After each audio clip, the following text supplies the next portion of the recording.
Hello అండి. Welcome back to Venus kitchen.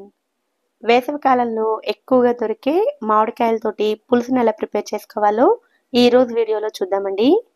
చింతపండుకు బదులుగా మామిడికాయను ఉపయోగించి రకరకాల రెసిపీస్ చేస్తూ ఉంటాం కదండి. అలాగే పులుసును కూడా ఎలా చేసుకోవాలో చూద్దాము.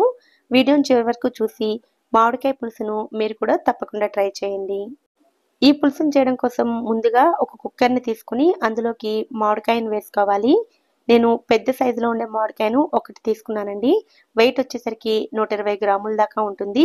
చిన్నవైతే 2 తీసుకున్నా కూడా పర్వాలేదు. మామిడికాయను ఉడికించుకోవడం కోసం అర లీటర్ వరకు నీళ్లను పోసుకుని మూత పెట్టుకుని విజిల్ కూడా పెట్టుకుని మీడియం ఫ్లేమ్లో 4 విజిల్స్ వచ్చేంత వరకు ఉడికించుకోవాలి. 4 విజిల్స్ వచ్చి స్టీమ్ అంతా పోయిన తర్వాత మీకు ఇక్కడ చూపిస్తున్నాను చూడండి. మామిడికాయ సాఫ్ట్గా అయిపోతుంది. లోపల గుజ్జు కూడా మెత్తగా ఉడికిపోతుంది. మామిడికాయ పైన ఉండే తొక్క మొత్తాన్ని తీసేసుకుని లోపల ఉండే గుజ్జును ఇలా చేతులతోనే మెదిపి తీసుకోవాలి. అలాగే టెంకను కూడా సెపరేట్ చేసేసుకోండి. మామిడికాయలోని పులుపంతా ఈ నీళ్ళలోకి వచ్చేస్తుంది కాబట్టి ఇప్పుడు చింతపండు లేకుండానే ఈ నీళ్ళతో మనం పులుసుని ప్రిపేర్ చేసుకోవచ్చు.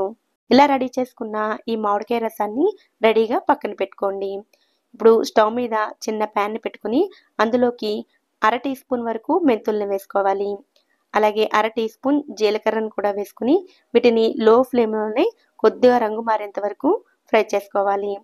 తర్వాత ఇందులోనే 1 టీ స్పూన్ నువ్వులను వేసుకుని వాటిని కూడా ఒకసారి ఫ్రై చేసుకుని స్టవ్ ఆఫ్ చేసుకుని ఒక బౌల్లోకి తీసుకోండి. తర్వాత ఇదే ప్యాన్లోకి 1 స్పూన్ ఆయిల్ని వేసుకోండి. నూనె వేడైన తర్వాత ఇందులోకి పచ్చిమిర్చిని వేసుకోవాలి. పులుపుకు తగ్గ కారం ఉంటేనే పులుసు రుచి బాగుంటుందండి. నేను తీసుకున్న మిరపకాయలు కారం ఎక్కువగా ఉండడం చేత నేను తగ్గించి వేస్తున్నాను. మీరు ఉపయోగించే మిరపకాయల కారాన్ని బట్టి మీరు తినే కారానికి తగినట్లుగా మిరపకాయలను వేసుకోవచ్చు. ఇప్పుడు ఒక మిక్సీ జార్ని తీసుకుని ముందుగా వేయించి పెట్టుకున్న నువ్వులు, జీలకర్ర మిశ్రమాన్ని వేసుకోవాలి. అలాగే రుచికి సరిపడా ఉప్పును కూడా వేసుకుని మెత్తని పొడిలా గ్రైండ్ చేసుకోవాలి. ఈ పొడి వలన పులుసు చిక్కదనం పెరుగుతుందండి.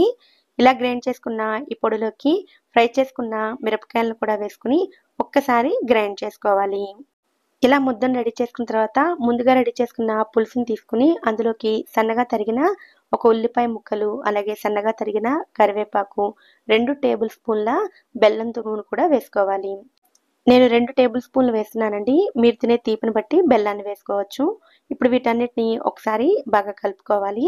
తర్వాత ముందుగా గ్రైండ్ చేసుకున్న పచ్చిమిర్చి పేస్ట్ని కూడా వేసుకోవాలి. ఈ ముద్దను వేసుకోవడం వల్ల పులుసు టేస్ట్ అనేది మరింత పెరుగుతుంది. ఇప్పుడు కన్సిస్టెన్సీకి తగ్గట్టుగా 1 లేదా 1.5 కప్పు నీళ్ళను వేసుకుని ఒక్కసారి కలుపుకుని ఇందులోకి పోపును వేసుకోవాలి. అందుకోసం స్టవ్ మీద ప్యాన్లో 1 టేబుల్ స్పూన్ ఆయిల్ని వేసుకుని ఆవాలు, జీలకర్ర, ఇంగువ, వెల్లుల్లి, ఎండుమిర్చి, కరివేపాకుతో పోపును రెడీ చేసుకుని ఆ పోపును పులుసులో వేసుకుని కలుపుకోవాలి. మొత్తం అంతా ఒకసారి కలుపుకున్న తర్వాత ఈ కుక్కర్ను ఒక్కసారి స్టవ్ మీద పెట్టుకుని పులుసును కొద్దిగా వేడి చేసుకోవాలి. ఇందులో ఉండే బెల్లం పొడి బాగా కలవడం కోసం ఒక్కసారి వేడి చేసుకుంటే సరిపోతుంది. ఎక్కువసేపు వేడి చేయకుండా కొద్దిగా వేడి చేసి తీసుకుంటే మీకు పచ్చి పులుసు టేస్ట్ వస్తుంది. అదే ఎక్కువసేపు ఉడికించుకుంటే ఉల్లిపాయలు సాఫ్ట్గా అయిపోయి మన నార్మల్ పులుసు ఎలా అయితే రుచిగా ఉంటుందో అలాగే ఉంటుంది. ఎలా చేసినా కూడా ఈ మామిడికాయ పులుసు చాలా చాలా బాగుంటుందండి. వేడివేడి అన్నంలో కొద్దిగా నెయ్యి వేసుకుని ఈ పులుసు వేసుకొని తింటే చాలా చాలా బాగుంటుంది. వేసవి కాలంలో లైట్గా ఉండే ఫుడ్స్ని తీసుకోవడానికి ఎక్కువగా ఇష్టపడుతూ ఉంటామండి. ఎక్కువ శ్రమ లేకుండా చేసుకుని పొట్టకి చాలా తేలిగ్గా అనిపించే ఈ పులుసు రెసిపీని మీరు కూడా తప్పకుండా ట్రై చేయండి. ఈ వీడియో కనుక మీకు నచ్చినట్లయితే వీడియోని లైక్ చేసి ఛానల్ని కూడా సబ్స్క్రైబ్ చేసుకోండి.